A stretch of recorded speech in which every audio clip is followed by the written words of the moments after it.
You know how most games have a well thought out and planned ending? You're in luck. This game doesn't have any of that.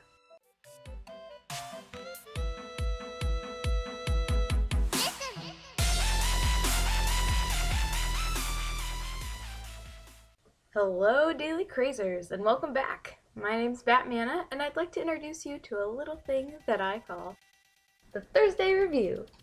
These episodes will be packed with facts and just general thoughts on a game. Today, I'll be reviewing different kinds of games from all different genres. Just keep in mind that there will be spoilers during the episode, so I'll put a little icon here indicating when the spoilers will start. So like how it ends or something like that. So without further ado, this week I will be reviewing Nancy Drew Ghost of Thornton Hall. Now let's talk about Nancy Drew for a second. I've played these games since I was in elementary school, along with games like Freddy Fish and Pajama Sam.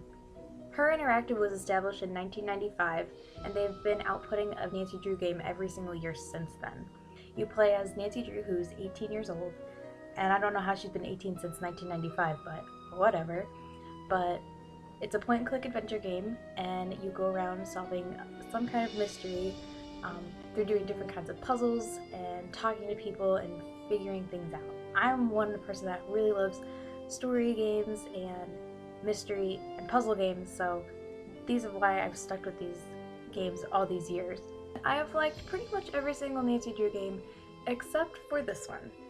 So this game starts off pretty much by how every other Nancy Drew game starts, as one of Nancy's friends contacts her and says they have a problem. So basically what happened was her friend Jessalyn Thornton, who's about to get married, visited Thornton Hall with Jessalyn's best friend Addison, and Thornton Hall is where they're going to have the wedding, and this is off the coast of Georgia somewhere. So during their pre-wedding celebration, Jessalyn goes missing.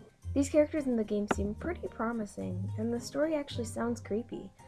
While Nancy is talking to the family members on the island, they all reveal that the island is supposedly haunted by Charlotte Thornton. Charlotte, who is actually Jess's second cousin, mysteriously died in a horrific fire that engulfed the entire Thornton house. In fact, the first time you travel upstairs in the house, you actually see the apparition of Charlotte in the hallway. Following this, Nancy sees shadows, handprints, and even sees more sightings of Charlotte herself. Now, Nancy's a pretty level-headed girl who doesn't let these things get to her normally, and it seems rather odd by playing this game that so many different paranormal things are happening to Nancy, and this is supposed to be a game that things are supposed to make sense and be easily explained. This fact, along with the super creepy atmosphere, makes this game one of the scariest Nancy Drew games I've ever played, until you get about a fourth of the way into the game.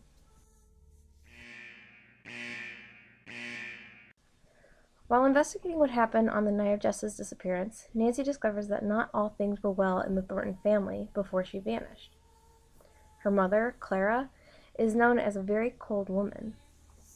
Nancy gets Jess's phone, and while looking through her texts, she sees that the conversation between Jess and her mother become very heated and aggressive, and later on in the game you find out that Jess resented her mom and hated growing up with her.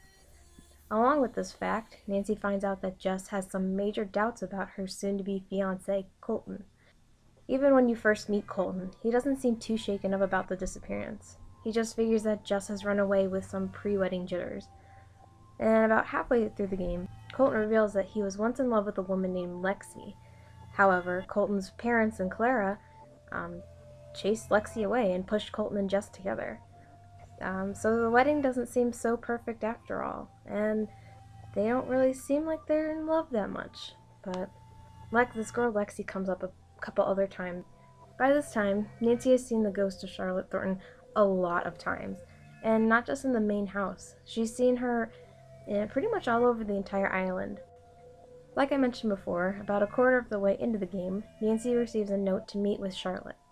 You have to do a lot of puzzles and problem solving to figure out the meeting place, but once you get there, you're dragged to the basement of the house by this mysterious woman. This woman's name is Harper Thornton, and she was Charlotte's sister. She had disappeared right after Charlotte's death, but now is back to warn the family about this ghost and trying to get them away from the island. Nancy finds out that Harper hates Clara because she refused to let Harper be in Jess's life and be in the family. So basically Clara threw Harper out of the family. The next thing Nancy notices is this gigantic fireplace. During the conversation, Nancy just happens to mention, "This house is pretty run down. Are you sure it's safe to use that furnace?" No. "Maybe you should not use it? You could be filling the house with fumes." So she mentions that something is wrong with the furnace. You know, it's not a big deal, except for the fact that it's leaking poisonous gases into the entire house. You know, this seems like something you would call your furnace repairman for. I don't know. But at this point of the game, I could definitely see where this was going. It was very clear what was happening and why you were seeing all these weird things. It was pretty obvious to me that the fumes from this furnace were making everyone going crazy. But, you know, I thought maybe I'll give them the benefit of the doubt and they're not going to use this kind of stupid ending. Yeah, you know, they used that stupid ending. So basically what happens is no one is seeing anything and you're doing all these puzzles blindfolded. You see the ghost many, many times in the game, but you're hallucinating them all because everyone is basically high. Like, what the fuck?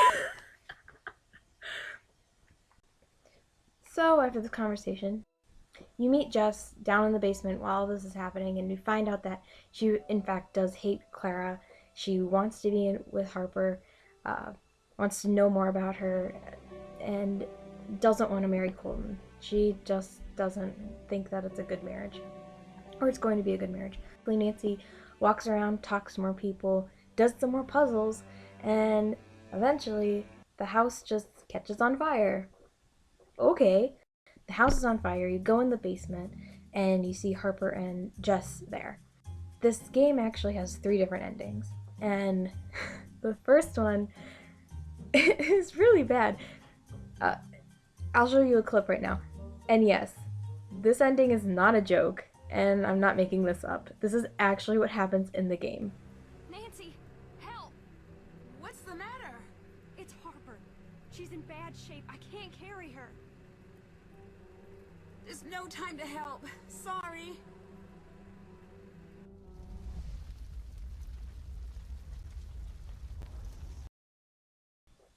The other 2 are kind of, you help Harper and Jess out of the house, and then you go upstairs and help Clara out of the house.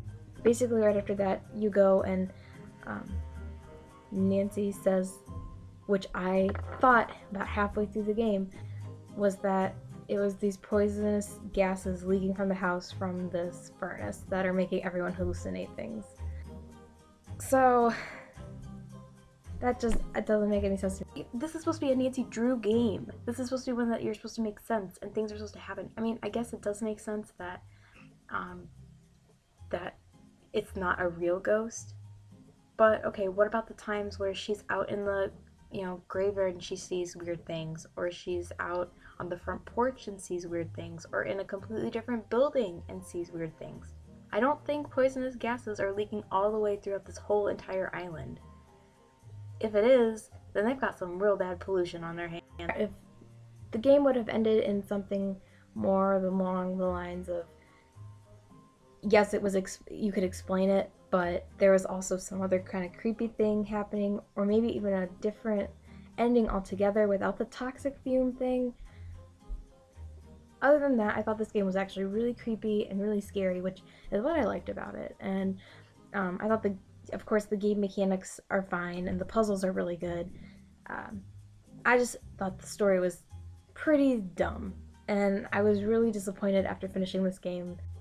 So in total, I think I would give this game about a 4 out of 10, because this game was good, had good puzzles, but this is one of the games that I really, really, really don't like, and I don't know. I'd play it again for the puzzles, and that's about it. Not for the story. I thought the story is very predictable. But I don't know. What do you guys think? Let me know in the comments if you've ever played this game, or if you what you think about the ending. Maybe I'm just thinking a little bit too much about this and that it's kind of dumb, but I don't know. Let me know what you think.